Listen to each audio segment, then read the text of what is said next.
December. December? December 13th, is that Oh correct? yeah, yeah, I can tell you about that. Okay. Well, December was a dry part of the year, so there wasn't any monsoon to take care of or to worry about, you know, but at that time of the year there was quite a bit of wind, and it would pick up silica off of the ground and take it up into the air to high altitudes. Well, on this particular day I drew the first patrol over the hump that we were talking about.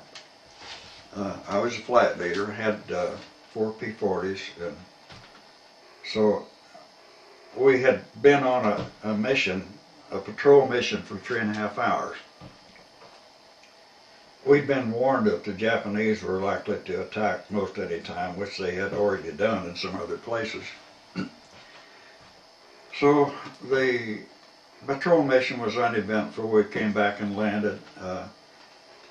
My airplane was the only one that had electric starter on it. The rest of them were hand cranks. When we got back in, I told my crew chief to not stop until he had that airplane serviced and ready to go again. So I went in and laid down on the couch waiting for the rest of the flight to come in, and they hadn't even gotten there when the alert went off. So my airplane's about 100 feet away from where our alert tent was. So I ran there as fast as I could. The crew chief already had the airplane started, and he jumped out the right side and I jumped in the left, hit throttle, and I was airborne by the ops office in under a minute. They said 25 seconds, but I don't believe it. I think it was 40. Anyway, I hadn't buckled up or anything, so our standard procedure was to rendezvous over the base at 20,000 feet in case of a red alert, and keep our mouths shut so we wouldn't tip off the Japanese as to what was going on. I didn't know what was going on. So I started climbing up to altitude, and I got to about 12,000 feet. And nobody had come up to join me yet. And I was circling up there and climbing, and I saw something over to the east that looked like a flight of 4 airplanes.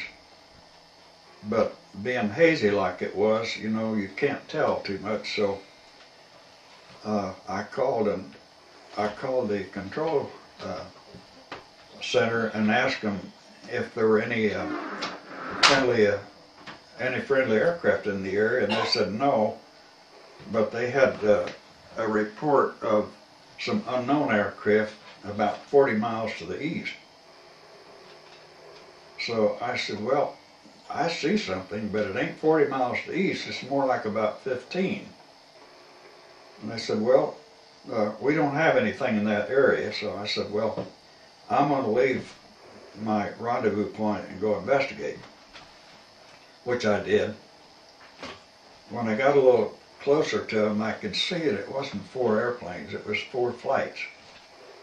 And there were 4 flights of bombers, and they were in a typical like a finger 3 flight with 3 in front and 3 in back in each flight. So that's 6, and there were 4 of them. There's 24 bombers. Oh, okay. So they were headed north, and I could just visualize what they had in mind doing was to fly on up north of the Brahmaputra River, make a 180 and come back and bomb the headquarters there. And our base was right at the edge of all of the activity there, including the Air Depot Group, 10th Air Force Headquarters, hospital, you name it, it was there. So I climbed on up above them, and by the time I got up even with them, I found out that it wasn't just bombers, there were fighters too. But the visibility was so poor that you couldn't see small airplanes until you got up close to them.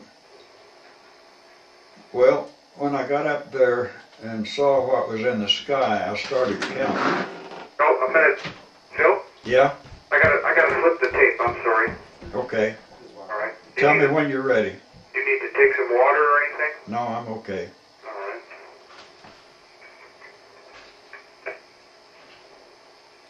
Okay, started counting? So I started counting, and the only way I could count them, because they were, you know, normally they would be flying in flights and so forth, but these guys were all flying individually, and they were from below the bombers to way up above them, and they were doing all kinds of crazy aerobatics and so forth. Why, I don't know. But I finally got to the point where I divided them up into quarters, and I started counting, and as near as I could count, there was, in each one of the quarters, there were about 10 fighters, for a total of about 40. So I was looking at the biggest formation I'd ever seen in my life, which was 64 airplanes in one bunch. And here I am by myself. Now, nobody has climbed up yet to join you? Well, the only people I'm talking to is the control, air control. And I called them 2 or 3 times, and I said, are there any friendlies in the area? Negative, negative. So I'm sitting up there following these guys, and they fly way up north. And I told the people in control, I said, you know, these people are not 40 miles to the east like you keep telling me. They're 15 miles. They're going to go up and make a 180, and they're going to come back, and they're going to bomb your headquarters. Oh, no, they were way to the east. Well, they did just exactly what I thought they were going to do. They lined up right where I knew they were going to line up, and I followed them all this time, and finally they were coming close to what I figured was a bomb release line. So I called up control and said, look, and at that time they still said they had no other friendlies in the area. So I said, well, they're going to be releasing their bombs pretty quick, and I don't know if I can do much of anything or not, but I'm not going to let them get by for free. I'm going to do the best I can to mess up their attack. So I was on top of all the fighters and everything by that time, and nobody knew I was up there. How high do you think you were, Phil? I was about 25,000 feet. The bombers were at 12,500, and the fighters were from below the bombers to up about 18 to 20,000. Okay. So I go ahead, you know, and get up to where I'm in front of the bombers and to their left. And my intention was to dive down and come in at the bombers from their front quarter and shoot at the first flight on the left, then come around to the second flight and take a few shots at it, then come in behind and go after the last flight, which I did. And I started firing pretty long range out, because I knew all I could do was fire enough traces across the front of them to kind of shake things up a little bit. And I could see that as soon as I started shooting, they got a little nervous because the bombers were bouncing up and down, and I wasn't paying attention to fighters at that time. So almost before I knew what was happening, I was around behind the last flight, and I zeroed in on the one that was off to the far right, and picked out the last bomber in there and went after his left engine. And I could see a lot of hits on the engine and what looked like fire coming out of it, but I overtook so quick that I couldn't really tell what was going on, you know, and I went right under him, and of course I knew the Zeros were going to be after me right away, so I had a pre-planned escape maneuver, which was of course by this time I'm running war emergency power. My escape maneuver was stick up in the left-hand corner forward, doing outside rolls so that nobody can follow you, and that there's no way they can follow you. So they didn't hit me, although they were shooting at me. So I dove away, and I got some distance away, and it looked like there was nobody coming after me, so I climbed on back up again. Of course, by this time they dropped their bombs, and they were headed outbound.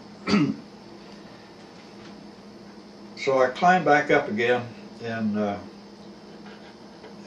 thought, well, I'll try another pass from behind. So it looked like nobody was paying any attention to me until I started getting close to the bombers, and then it looked like every damn zero in the sky was coming for me. And so I had to give that up and get out again, which I did. Climb back up again, and they're still outbound. I go back up on top, and I think, well, there's no way in the world I'm going to get close to the bombers again. I'll just try to pick off a fighter or two. So I picked out the top one and tried to get a shot in at him, but he knew I was there. And about the time I got in range, he made a real sharp turn, and he was out of my range, out of my sight real quick. So I just picked the next one. And he was a little more stupid, so he waited until I got in pretty close, and he had just started a turn about the time I started shooting at him. And right away I saw his left gear drop, and it looked like his engine was on fire. And he went into a spiral, and so I kind of pulled off the side and to get away from there, and watched him, and he crashed in the jungle a short distance from there. So I climbed back up on top again, and I had shot at another airplane or two also, and probably got in some hits, but that one was the only one that I knew for sure that I had shot down. So I climbed back up again, and I thought, well, what the hell, I might as well have another shot at the bombers, like a stupid jerk. So here I go against the bombers again, and before I could get in range, they were zeros from the left, zeros from the right. And so I said, well, I better get into my escape maneuver, because I'm not going to get a shot at anybody. So as I rolled over, I could look down and see a zero coming straight up at me. And right away I knew I was in trouble, because he had a dead beat on where I was going. And I couldn't get out of the way. Then all of a sudden, wham, wham, wham. I felt like it sounded like a bunch of gravel thrown in a barrel. And there was a big explosion, and fire come shooting up around on both sides of the armor plate. And all I could do was just, keep going the way I was going, and right away the fire went out. So I dove until I figured I was pretty safe, and started to pull out. Well, when I saw that zero coming up shooting at me, I could tell that I wasn't getting enough forward pressure on the stick, so I grabbed the trim tab and turned it all the way forward, and that's about when I got hit. Well, when I went to pull out, I pulled back on the stick, and man, it just wasn't going anywhere hardly at all. So I reached down to grab the trim tab and crank some trim back in, and it just was freewheeling. So apparently what happened was they shot the trim cable in two just as I got full nose down trim. Oh no. So here I am, a long ways from home, with full nose down trim on a P-40, which ain't good, I can tell you for sure. So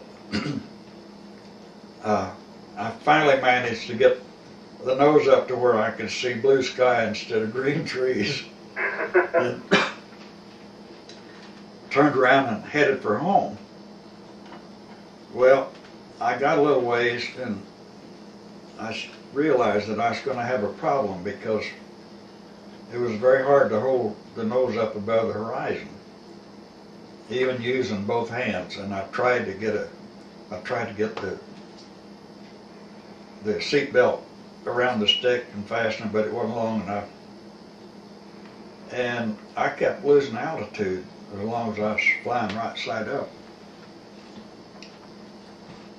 And about this time I see another airplane that is going in the opposite direction from me, and he's about a quarter mile off to my left. And I couldn't tell what it was until he got close enough, and it was a Zero. And he was smoking like the devil and looked like he was losing altitude, and it must have been one of the ones that I hit somewhere earlier. So I watched him, and I'm sure he was watching me. And I went by him on the right, and he just kept going. And I thought, oh, what the hell? So I hauled it around and come screaming up his rear end, get a dead beat on him, squeeze the trigger, and all I can hear is ker-thunk, ker-thunk, ker-thunk. And that was the pneumatic system recharging the guns, and there wasn't any ammunition left. So I went screaming by him, and he simply pulled over and started shooting at me. But he didn't hit me, and I got out of there and headed on back. Well, I was about 100 and some odd miles from home when I started back, and I was probably about 90 miles by this time. And I got to where I couldn't hold the airplane up any longer. So I called control and said, here's where I am, and gave him the grid and said, I'm going to bail out because I can't keep it out of the jungle. I looked down at that jungle and I said, man, if I can make another 100 yards, that's probably 2 days of walking in the jungle. And then I got smart. I said, well, you know, if this sucker wants to go nose heavy all the time, I'll just turn it upside down and see what happens. So I flipped over upside down, and it ran pretty good for a little while, and it climbed, and I got quite a bit of altitude. And then the engine started cutting out again, so I flip it back right side up. The engine comes back, starts running smooth. I start losing altitude again. I wait until I get down low, flip it over again. It climbs, and I did this for the rest of the way home. And when I got close to Nagaguli, I didn't want to go to the north side of the field because that was a little bit further. So I came in from the south, which is the wrong way. You're not supposed to come in and land that way. And the thing that kind of threw some people off, particularly anti-aircraft people there, we had a little 20 millimeter set up on the base for our own people. And they didn't recognize what I was because I was upside down. And so they told me later, said, well, you were coming in the wrong way. And then pretty soon we saw an airplane with wheels on the top. And we didn't know what the hell it was. But we decided we better not shoot at it. Well, I brought it down close to the runway, flipped it right side up, hit the flap switch, and got down on the ground, and I just let it roll. I was so tired that I couldn't even get out of the airplane hardly. Oh my God. So that was kind of an interesting mission. What a bit exciting. Did you see on your P-40 when you got out and looked at it? Oh, well, it had 16 bullet holes, and one of them had gone, one of them had hit the trim cable. One had, you know, on a P-40, there's armor plate right behind your head, and then there's a fuel tank behind that, and there's a vent tube that comes from the wing tanks and the fuselage tank all up to a little vent point that's right behind the middle of where your head is, but it's on the back side of the armor plate. Well, a 12.7 millimeter shell went through there and it clipped that union where they all joined together, and that's where the big explosion was. But since it was vapors, it was a big flash, but it went out right away. Oh, okay. So that's why I didn't have any more trouble with fire. And there were bullet holes in other places in the airplane that weren't critical. So actually, the airplane wasn't too bad. I had it flying again in 3 days. Really? Now, you received the Silver Star, is that correct? Yes. Who presented that to you? General Egan, who was the commander of the 10th Air Force, who was in the ops center and was listening when I told him they were about to get bombed. He went into foxhole and was sitting there watching the whole thing. So he sent word over to the Group CO. He wanted to make damn sure that that pilot got a good decoration for that particular mission. He came over and presented himself. Oh. Did they read a citation off when you received that? Oh yeah, he read the citation, and well, he didn't read it. The group the executive officer read it, and General Egan pinned the medal on. And do you still have that citation? Oh yeah. Maybe I can get a copy of it from Robin or something and incorporate it into. Well, we could probably manage that, all right. Okay. Tell me about some more of your memorable times.